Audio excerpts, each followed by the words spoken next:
Olá, meus irmãos e irmãs, sejam bem-vindos ao canal Vinícius Siqueira. E se você ainda não é inscrito aqui no canal, se inscreva aqui no canal e não esqueça de ativar o sininho das notificações. Todos os dias são postados vídeos abençoados aqui no canal, para te abençoar. Vamos a mais uma palavra do Senhor. O jejum é uma abstenção voluntária e deliberada de alimentos, com o objetivo de se dedicar à oração. De um modo geral, no jejum, nos abstemos apenas dos alimentos sólidos, mas em algumas ocasiões nos abstemos de água também, por curto período de tempo. No Sermão do Monte, Jesus ensinou aos seus discípulos como o jejum deve ser observado. E nesse ensinamento, ele inclui também instruções sobre a finalidade do jejum. Nunca deveria ser feito para impressionar aos outros. Tudo indica que ele acreditava que os discípulos iriam jejuar, pois disse: quando jejuardes, e não se jejuardes. Ele próprio nos deu o exemplo. Jesus, cheio do Espírito Santo, voltou do Jordão e foi guiado pelo mesmo Espírito no deserto durante 40 dias, sendo tentado pelo diabo. Nada comeu naqueles dias, ao fim dos quais teve fome. Lucas 4, 1 e 2. Após esse jejum, Lucas registra que Jesus, no poder do Espírito, regressou para a Galiléia. Pelos versículos que eu acabei de citar, podemos deduzir que o fato de uma pessoa ter recebido a plenitude do Espírito Santo não quer dizer que necessariamente ela andará no poder do Espírito. Acredito que o meio pelo qual se obtém poder, principalmente poder em oração, é jejuar e orar. O ministério de Paulo também começou com jejum e oração. Ele testificou para a igreja de Corinto, que comprovava seu ministério por sua disciplina espiritual, nas vigílias, nos jejuns. 2 Coríntios 6, 5. Mas o apóstolo estava acostumado a jejuar e orar. Vigílias significa noites de oração. A igreja primitiva jejuava e orava em cultos públicos com o objetivo de saber a vontade de Deus. Lemos em Atos 13 como o Espírito Santo pôde dar orientações claras à igreja. Havia na igreja de Antioquia profetas e mestres: Barnabé, Simeão, por nome de Níger, Lúcio de Cirene, Manaém, Colasso de Herodes, o tetrarca, e Saulo. E servindo eles ao Senhor e jejuando, disse o Espírito Santo: separai-me agora, Barnabé e Saulo, para a obra a que os tenho chamado. Então, jejuando e orando, os despediram, e aqueles dois apóstolos, Barnabé e Paulo, fundaram novas igrejas, ensinaram aos crentes a mesma prática de jejuar e orar, que haviam aprendido em Antioquia.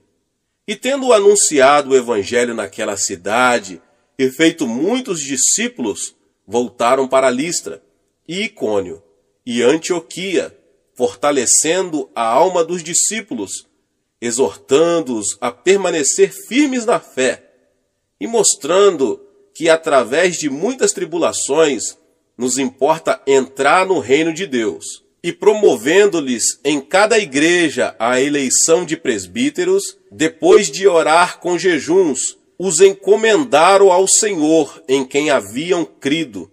Atos 14, 21 ao 23. Este verso mostra que o jejum e a oração eram elementos vitais para a obtenção de orientação do Espírito Santo, antes de se ordenarem os líderes da igreja. O jejum associado à oração predispunha a igreja primitiva para ter clareza de mente e espírito, a fim de estabelecer seus fundamentos. Mas jejum e oração não apenas favorecem a clareza de mente e espírito, trazendo até nós a voz do Espírito Santo e sua orientação. Eles são importantes também para obtermos vitórias nos campos espiritual e material. Nós vamos ver um exemplo disso no Antigo Testamento. Josafá, rei de Judá, recebeu a informação de que havia um exército inimigo que se agrupava para atacar seu país. Era um exército composto de homens de Moabe e Amon, que se aproximava das fronteiras de Judá. Nós que moramos na Coreia do Sul, sabemos o que é ver um exército entrincheirado junto à nossa fronteira. Em vez de entrar em luta, pois não tinham armamentos, o rei resolveu usar os recursos espirituais, proclamou um jejum nacional. E todo o povo se reuniu, homens e mulheres, meninos e meninas, e jejuaram e buscaram ao Senhor, pedindo sua intervenção. E o resultado disso foi que Deus conquistou uma gloriosa vitória. O Senhor orientou o rei, mostrando-lhe como deveria lutar contra o inimigo. Tenho certeza de que nunca houve uma batalha como aquela. Josafá designou alguns homens para louvarem o Senhor diante do exército. Quando o inimigo viu aquilo, houve uma grande confusão em seu acampamento. Os homens puseram-se a lutar uns contra os outros. E os israelitas, depois, levaram 3 dias recolhendo os despojos da batalha, já que Deus lhes dera vitória, sem que precisassem recorrer aos armamentos. Isso está em 2 Crônicas 20. Quando começamos a jejuar, temos que assumir a atitude mental correta. Não podemos ver o jejum como uma autopunição, apesar de que, a princípio, nosso corpo possa reclamar. O jejum deve ser encarado como uma maravilhosa oportunidade de nos aproximarmos mais de nosso Senhor e mantermos íntima comunhão com Ele, sem a preocupação de nos alimentarmos. Devemos ver o jejum também como um meio pelo qual nossa oração se torna mais objetiva. Isso fará com que Deus nos ouça e nos abençoe. Quando encaramos o jejum dessa maneira, ele se torna mais fácil. Geralmente, oriento os crentes a começarem com um jejum de 3 dias. Depois que se acostumam a um jejum de 3 dias, eles são capazes de jejuar por um período de 7 dias. Daí, passam para jejuns de 10 dias. Alguns já chegaram a jejuar 40 dias, mas não incentivamos isso com frequência. Através do jejum e oração, o crente se torna mais sensível espiritualmente em relação a Deus e passa a ter mais poder para combater as forças de Satanás. Como é que isso funciona? O desejo pelo alimento é um fator básico em todas as criaturas vivas. É uma das maiores forças motivadoras que atuam em nosso corpo, mesmo antes de nascermos. As criancinhas já nascem com um instinto natural de buscarem o seio materno. Se pudermos associar esse intenso desejo natural a um anseio espiritual de mantermos comunhão com nossa fonte espiritual, o resultado é uma intensidade maior. Esse é o objetivo da oração e jejum. Somando nosso desejo espiritual ao natural, podemos fazer com que a preeminência de nossa oração chegue ao trono de Deus com tanta intensidade que Ele nos ouvirá e atenderá. O anseio espiritual é um fator básico da oração. Agrada-te do Senhor e ele satisfará os desejos do teu coração. Salmos 37:4. Por isso vos digo que tudo quanto em oração pedirdes, crede que recebestes, e será assim convosco. Marcos 11:24. Portanto, quanto mais forte for nosso anseio em relação a um pedido, mais eficiente será a nossa oração. Na minha experiência pessoal, não percebo nenhuma mudança significativa no organismo no primeiro dia de jejum. No segundo, porém, a fome aumenta bastante. No terceiro e quarto dias, o organismo já começa a exigir alimento. E aí começamos a sentir todos os efeitos físicos da abstinência. Após o quinto e o sexto dia, o organismo já se ajusta à nova circunstância e nos sentimos melhor. O que acontece é que o corpo passa a queimar as reservas de gordura que possui. Após o sétimo dia, a fome desaparece, embora o corpo já esteja bem mais fraco. Contudo, obtemos uma clareza de mente e uma liberdade em oração bastante incomum. Quando jejuamos, Deus vê nossa sinceridade em nos humilharmos voluntariamente e atende a ela. Na medida em que um indivíduo, cidade ou nação deliberadamente se humilham e afligem a alma, Deus libera sua misericórdia e graça.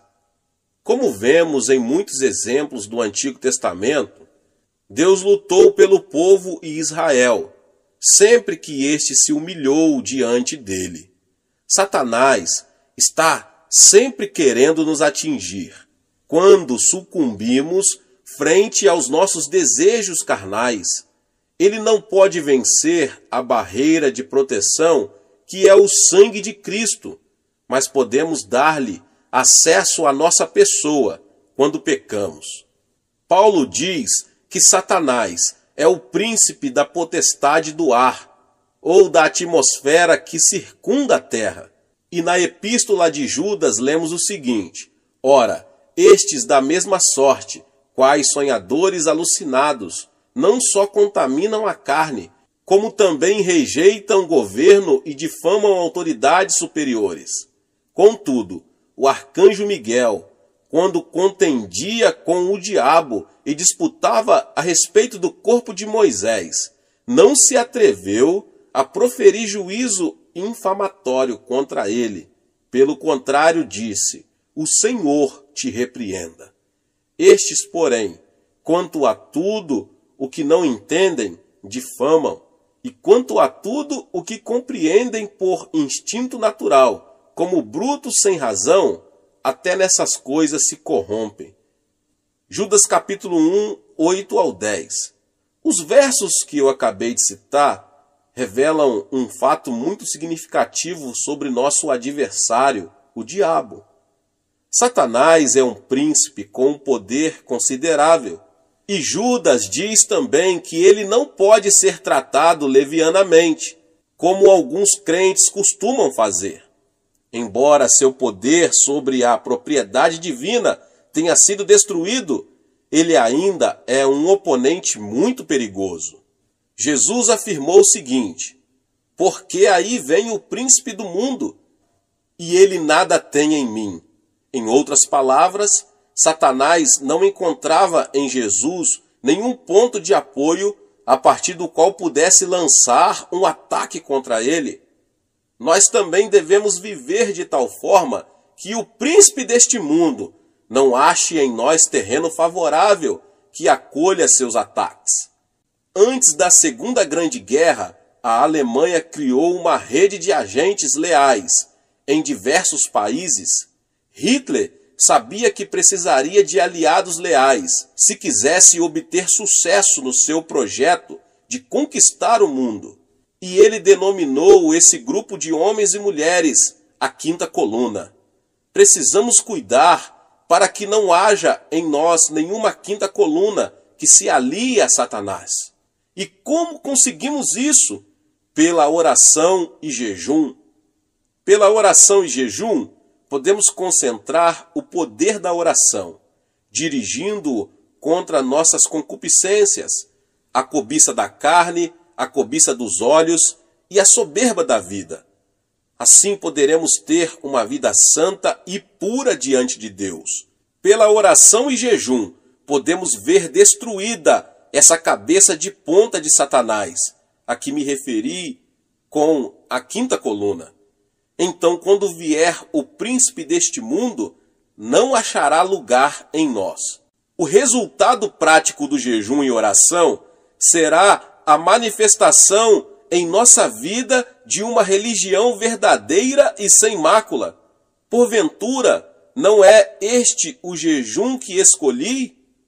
Que soltes as ligaduras da impiedade, desfaça as ataduras da servidão, deixes livres os oprimidos e despedaces todo o jugo? Porventura, não é também que repartas o teu pão com o faminto e recolhas em casa os pobres desabrigados, e se vires o nu, o cubras, e não te escondas do teu semelhante? Isaías 58, 6 e 7.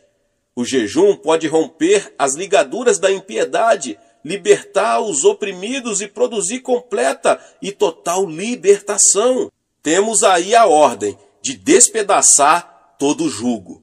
Quando vemos outros sob pesado jugo, ou nós mesmos nos sentimos subjugados, podemos desfazer o jugo com jejuns e orações, quer sejam problemas de saúde, de relacionamento na família ou nos negócios, eles podem ser removidos. Como eu já ensinei, já preguei, o Monte da Oração é um local dedicado ao jejum e à oração. Não tem por objetivo sanar os problemas apenas dos que ali se encontram. Ali intercedemos também por milhares de pessoas que escrevem para nossos escritórios em Nova York. Depois que os pedidos de oração que nos chegam diariamente saem da minha mesa e são apresentados para oração em nossa igreja, são enviados ao Monte da Oração.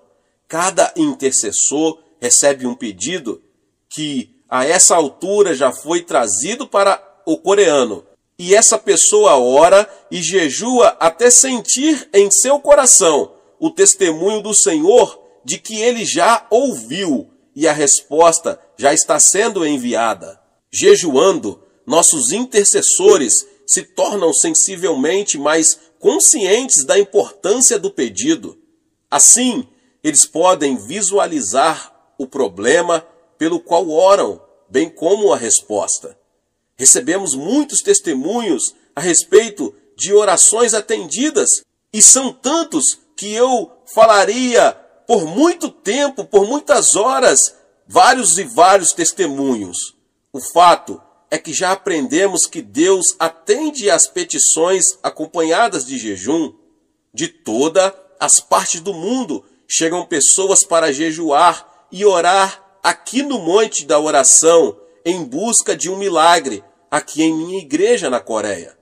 Alguns anos atrás, veio aqui uma pessoa que sofrera uma paralisia infantil.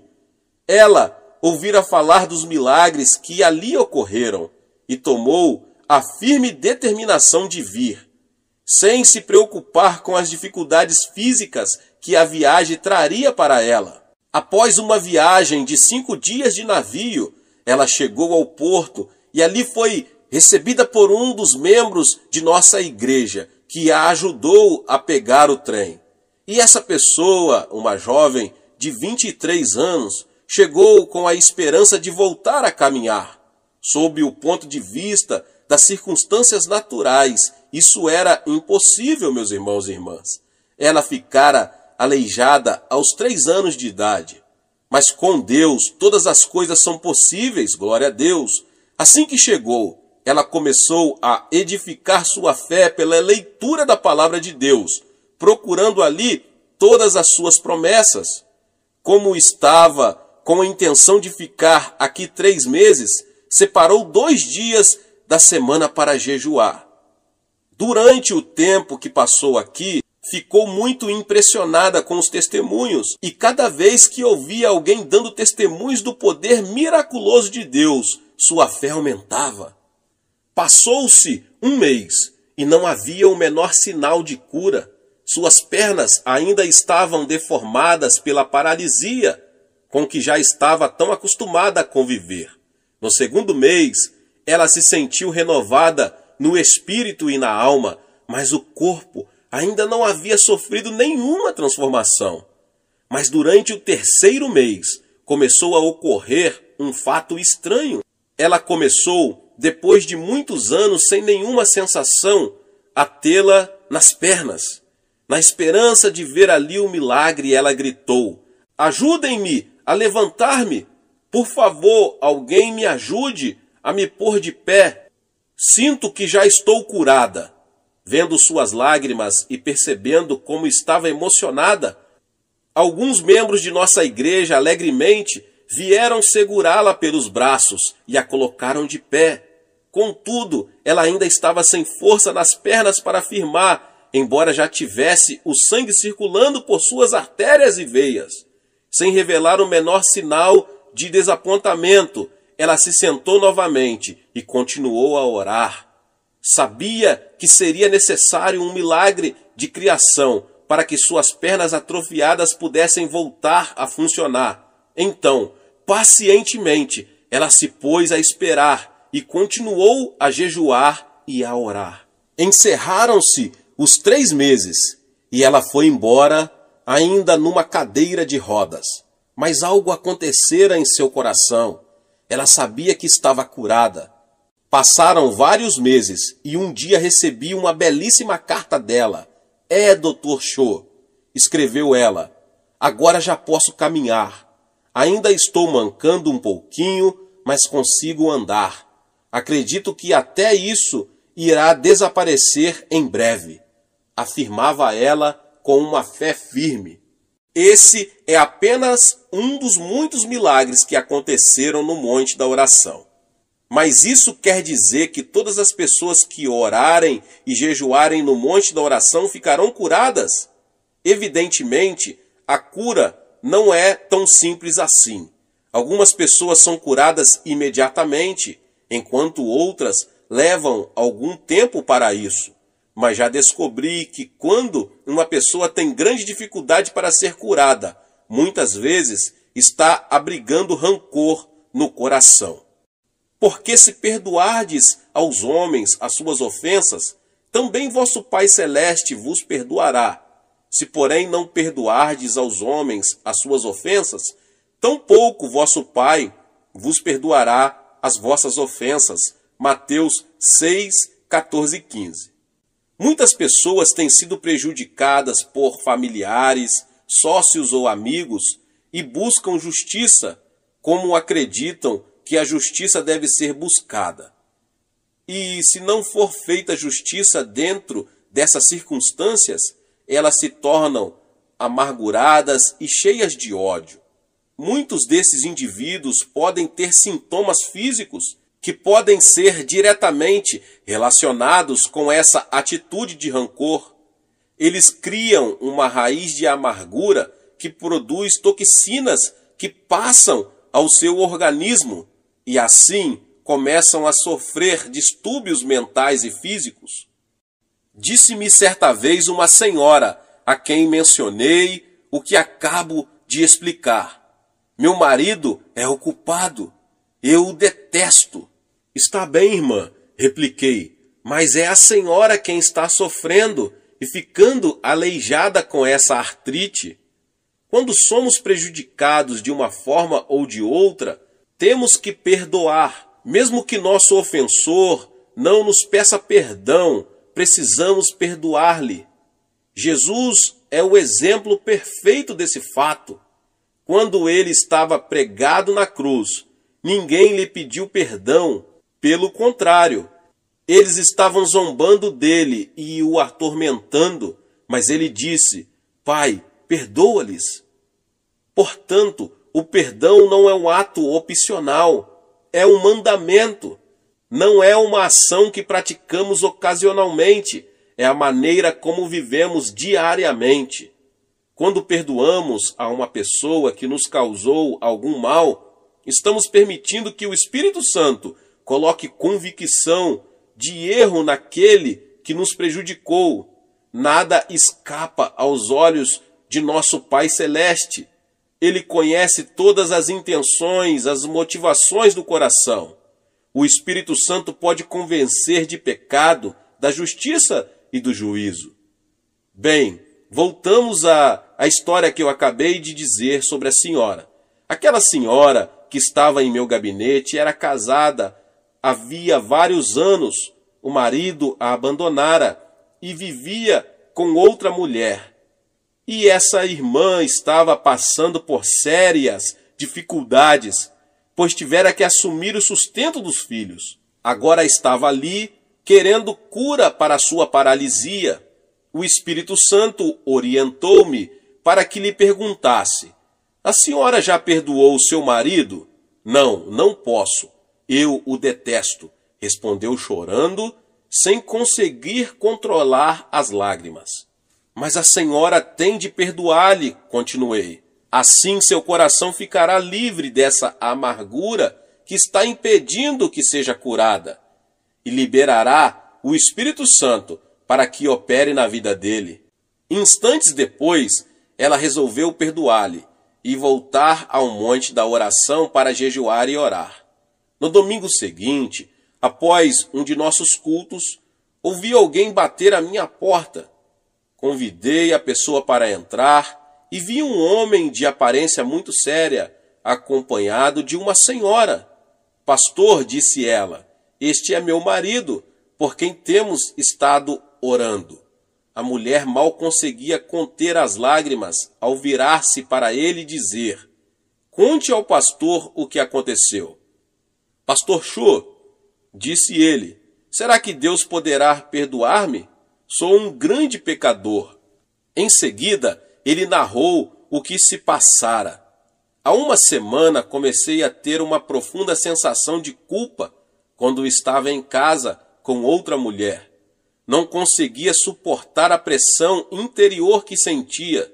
De repente, comecei a pensar na minha esposa e filhos que abandonara, e não conseguindo me livrar do senso de culpa que sentia. Quando chegou o domingo, resolvi vir à igreja com a esperança de receber perdão e me sentir melhor.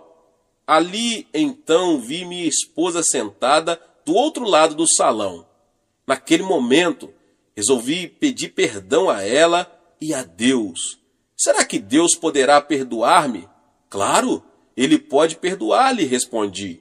Em seguida, orientei-o para fazer uma oração, e ele aceitou a Jesus como seu Senhor e Salvador. Que alegria maravilhosa ver aqueles dois novamente unidos em Cristo Jesus. Aquela mulher continuou a jejuar e a orar. E mais tarde pôde sair de sua cadeira de rodas completamente curada. Mas ela já fora curada interiormente por causa do perdão, antes mesmo de ser curada fisicamente pela cura divina.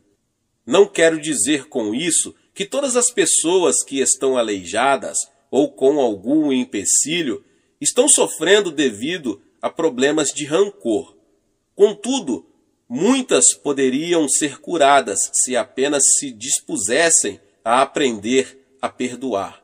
Se você que ouve essa palavra e tem dificuldade em perdoar alguém, não deixe que seu orgulho tome conta da situação e impeça que você obedeça a palavra de Deus.